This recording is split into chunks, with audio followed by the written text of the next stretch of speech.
acelorași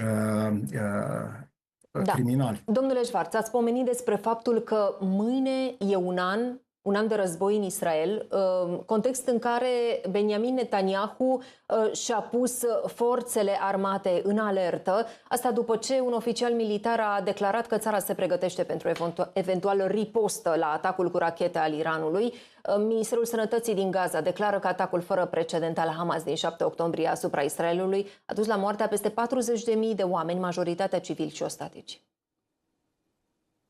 Din cauza unor posibile atacuri la un an de la asaltul sângeros din 7 octombrie 2023, armata israeliană este gata de luptă. Președintele israelian Yitzhak Herzog a ținut să denunțe amenințarea permanentă la adresa statului, reprezentată de Iran și de teroriștii săi, care sunt, spune acesta, hotărâți să distrugă singurul și unicul nostru stat național. La rândul său, premierul israelian Benjamin Netanyahu a declarat că țara sa luptă acum pe 7 fronturi. Astăzi, Israelul se apără pe 7 fronturi împotriva dușmanilor civilizației și luptăm împotriva Iranului, care săptămâna trecută a tras peste 200 de rachete balistice direct către Israel și care se află în spatele acestui război pe 7 fronturi împotriva Israelului. Israelul are dreptul să se apere și nu-i vom uita pe cei 101 ostatici față de care ne angajăm cu toate forțele să-i aducem acasă. Fiți siguri că Israelul va lupta până când bătălia va fi câștigată, pentru binele nostru și pentru binele păcii și securității în lume, a declarat Netanyahu. După atacurile din 7 octombrie, peste 40.000 de oameni au murit în Gaza. La un an după atac, deși războiul din Gaza continuă, Israelul și-a îndreptat acum atenția și asupra Nordului, unde se află în război cu Hezbollah și se concentrează pe susținătorul grupării, Iranul. Armata israeliană a ucis peste 440 de luptători Hezbollah de la începutul operațiunii terestre țintite împotriva Hezbollah în Liban. Premierul israelian Benjamin Netanyahu urmează să țină și un discurs în fața națiunii pentru a marca comemorarea atacului din 7 octombrie, care a declanșat războiul din Gaza.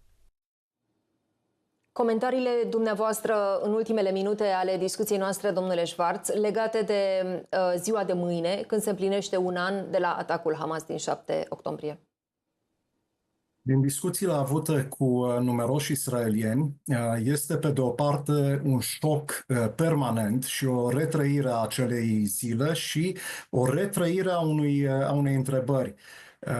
Ce ar fi trebuit să facă Israelul ca 7 octombrie să nu se întâmple? Pe de altă parte, și răspunsul meu este unul destul de cinic, dar cred că stă în picioare.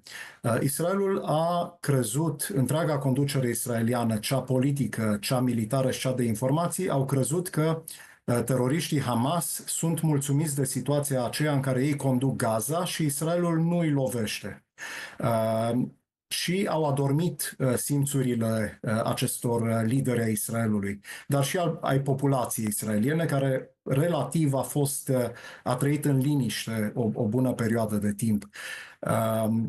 Ar fi trebuit ca atunci când s-a văzut clar că Hamasul pregătește mii de teroriști în acele tabere, trebuia să se acționeze. Problema este următoarea. Vorbeam mai devreme despre această îmbătare cu fapte false a opiniei publice din întreaga lume. Ce ar fi fost dacă Israelul ar fi acționat preventiv pe scară largă în Gaza? Noi vedem că și după 7 octombrie, după acele masacre din sudul Israelului, avem parte de condamnări la adresa Israelului, nu din lumea musulmană, ceea ce ar fi oarecum natural având în vedere starea media de acolo, a democrației, dar în lumea vestică. Și nu doar din partea musulmanilor din lumea occidentală.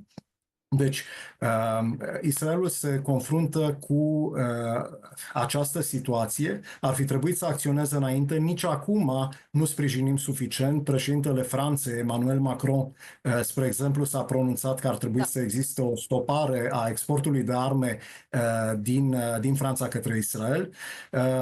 Atunci când Franța, la mii de kilometri distanță de teritoriul francez, în Mali, în Mauritania, în Burkina Faso, acționa împotriva teroriștilor care înainte și după pregăteau alte atentate precum Bataclan, precum Nice, atunci cu toții am sprijinit, inclusiv Israelul a sprijinit Franța.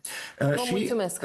o parte a vinei este și aceea că noi am fost creduli și am acceptat aceste cifre primite de la Hamas. Vă mulțumesc foarte mult!